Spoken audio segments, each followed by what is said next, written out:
Thanksgiving week here in the US, and today I'm going to be sharing how I make one of my favorite side dishes, and that is lobster mac and cheese. It's one of the things that my family usually requests during this time of the year, so I can't wait to share with you how I make it. So let's get started. So I have here a pot of boiling water, and the first thing that I'm just gonna go ahead and do is make sure that it is adequately salted. So I'm gonna go ahead and just add a handful of salt. And then I'm gonna go ahead and boil some lobsters. So what I do have right here is 6 pieces of lobsters, and they are about 7 ounces each. And the rule of thumb is that you're gonna go ahead and cook it 1 minute per ounce. So each piece is 7 ounces, so they're gonna be cooking for 7 minutes. So the first time I made this recipe, I actually used live lobsters that I killed. But I quickly learned that I actually don't have the heart to kill the lobster. So that only happened one time. Of course, I still finished the whole thing because at the end of it, it's still really good. But it was so traumatic. I don't know, guys. Am I alone? Like, do you guys have this same experience as well? If you do, let me know in the comment section below. But ever since then, I actually just use lobster tails. And it's actually also great because aside from the fact that it's also convenient, you don't have to kill the lobster. Somebody else killed it, right? Okay, so it's boiling. And like I said, this is 7 ounces and it's gonna go ahead and cook for 7 minutes.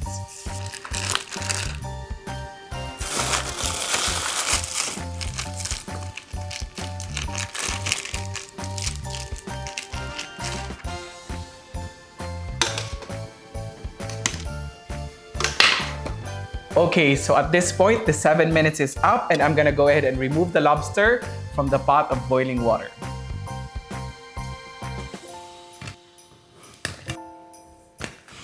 Okay, so I'm just gonna go ahead and let this rest for a couple of minutes. In the meantime, with this pot of boiling water that we used to cook the lobster, is the same pot that we are gonna be using to cook our pasta. So that way, we are going to be incorporating some of that lobster flavor in the pasta itself. So I have here some cavatappi. You can also use macaroni, but I like using cavatappi because it has more ridges, you know? And because of that, you can scoop more of that macaroni and the sauce in one bite. So it's just gonna be so good. But like I said, you can also still use macaroni. Just cook this according to package instructions, and in this case it's gonna be 8 minutes. I'm just gonna go ahead and cook it. All right, that's 1 pound or 1 pack. So while the pasta is cooking, I'm gonna go ahead and open the lobsters. I'm just gonna go ahead and remove it from its shell. Sometimes when you try to cook this, you find that it's not fully cooked all the way, and that's okay because we're still gonna bake it, so you're gonna be fine. At this point as well, I'm gonna go ahead and just use kitchen shears and just basically cut it like this. So it's a lot easier than using a knife as well.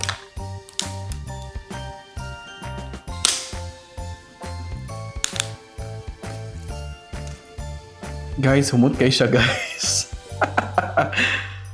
Just be careful when you're handling lobster because it does have a lot of thorns on the sides and where you cut it from the shears. So you just want to make sure you don't accidentally hurt yourself. Now that you've removed the lobster from its shell, try your best not to take a bite, okay? You need every ounce of this lobster for the lobster mac and cheese. So at this point, you just want to go ahead and cut it into smaller bits and pieces, right? But you still want like big chunks. So I really kind of still want like a cube, like this much. Just do a rough chop, basically, you know, big chunks of the lobster. And if you cut it, you'll know if it's like cooked through all the way.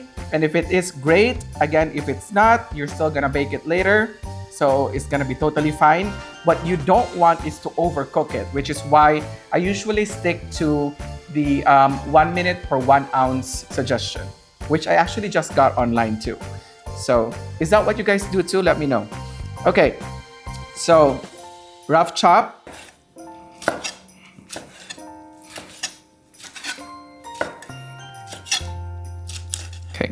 And the last thing that I want to do is go ahead and grate some cheese. So I've already grated 3 kinds of cheese, and this is the 4th one, so it's going to be a total of 4 cheeses. The cheeses that I've used are a combination of Colby Jack, and also some sharp cheddar. That's just really gonna give you that salty bite. I also want to add some mozzarella. It's gonna help when you like kind of get the mac and cheese from its container. It's just gonna have that cheese pool, right? So I don't think it really adds more to like the flavor. It's really more of like the drama of grabbing the actual mac and cheese. The combination of these 4 cheeses really makes my version of the homemade lobster mac and cheese. Other people, they don't like grate their own cheeses. I highly recommend it. It's a lot fresher and it's gonna be a lot better, but it is a lot of work. And if you are making a lot of dishes or side dishes or cooking the turkey for Thanksgiving on top of the lobster mac and cheese, you can really just make a shortcut as well. I've tried it before and it's not that bad, but honestly, it's better to just shred your own cheese. It's gonna be 2 cups of all 4 of those cheeses that I just mentioned. And the whole recipe is gonna be written in the description down below as well. Okay, I'm just gonna go ahead and put this on the side, and now we're ready. Okay, so I've just put this on the side, and now we're ready to cook the rest of the ingredients. So the next thing you wanna do is add 1 stick of butter into a pan. There you go. And you just let that melt.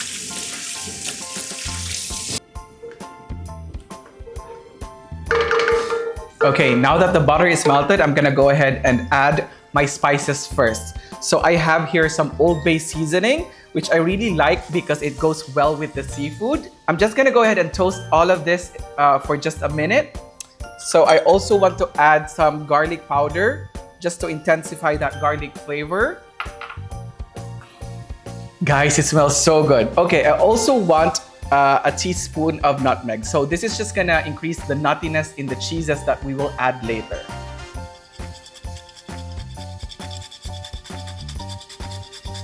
That should be good. And at this point, I'm gonna go ahead and add some flour. So the flour is just really just gonna help thicken the sauce. So we're basically making a roux. And you also want to cook this flour for about 1 to 2 minutes before adding the warm milk. And the reason why I do this is because you want to make sure that you don't taste the flour flavor at the final product. And to do that, you're just gonna have to cook the flour first. And notice that I haven't added salt at this point. And the reason for that is I actually want to add the salt later after I put all of the cheeses and before I put the macaroni. And the reason for that too is I want to make sure that it doesn't become too salty as the final product. So I want to season it later. Okay, this has been cooking for about 1 to 2 minutes at this point. I'm gonna go ahead and add the warm milk. Okay, just go ahead and scrape the bottom just to make sure that all of the spices are well incorporated. And then we're just gonna cook it until it thickens. You see how it's now thick?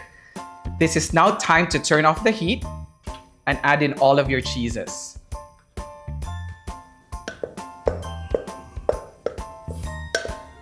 So what's gonna happen is that this is just gonna become a cheesy and gooey mixture.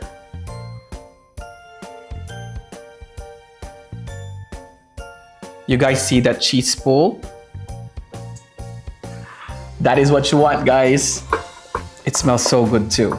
So at this point, this is when I'm gonna go ahead and try to taste it to see if I have the seasonings correct. And if it's still a little bland, that's when I add the salt. At this point, I'm gonna go ahead and add the other 2 ingredients. I'm gonna go ahead and add the cavatappi that was cooked in the lobster mixture, as well as the lobster.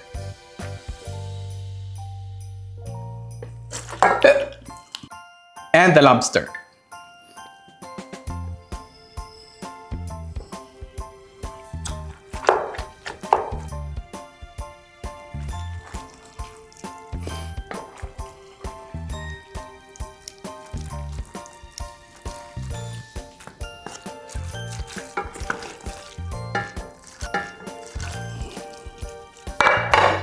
Okay, so at this point, we're just gonna go ahead and transfer it to an oven-safe container.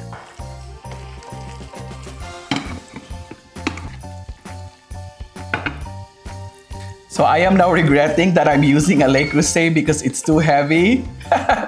If you guys own one of those Dutch ovens, you'll understand this suffering that I'm going on right now. Guys, it's already so creamy. I love it.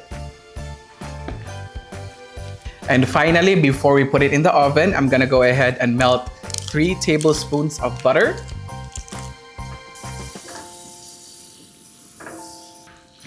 And to this, I'm just gonna go ahead and toast about half a cup of panko or Japanese breadcrumbs. And the reason why I wanna use this is that I just wanna toast it a little bit, but it's gonna go ahead and continue cooking in the oven.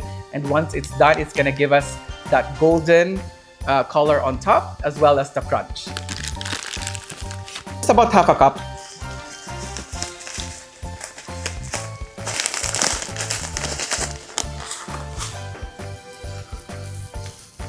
Okay, so as soon as you see that it's starting to just come together and form these specks, it's ready for you to transfer it into the oven safe container. And then you just sprinkle it on top.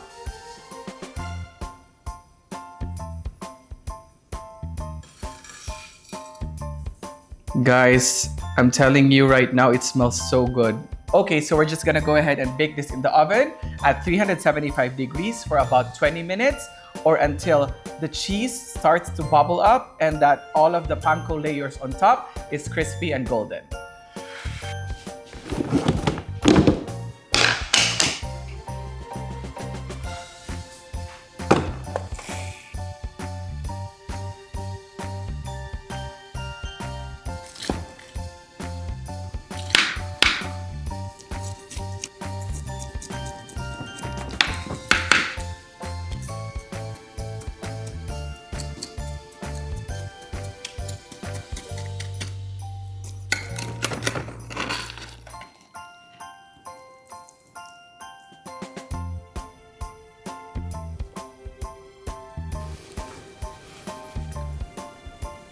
Okay, let's go ahead and test it.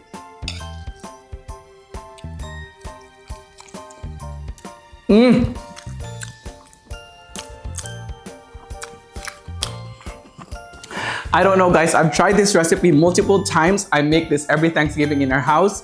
But every time I make it, I'm still so surprised as to how it looks like and how it comes out to be.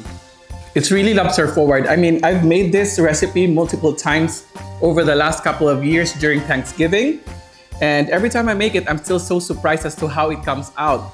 Even when you're just eating the pasta, you can also still taste the lobster, and that's because we cook it at the same water that we use to cook the lobster. The panko also helps brings out just that extra crunch, the extra texture, which I feel like is needed in this recipe. I don't know, guys, like I really am running out of words. It's really so good. I hope you try this recipe. And if you do, let me know what you think. Would you change something different or not? If you like this video, go ahead and check my other recipes and you can see them right over here. Until next time, happy Thanksgiving to you and your family. And thank you so much for watching. Bye!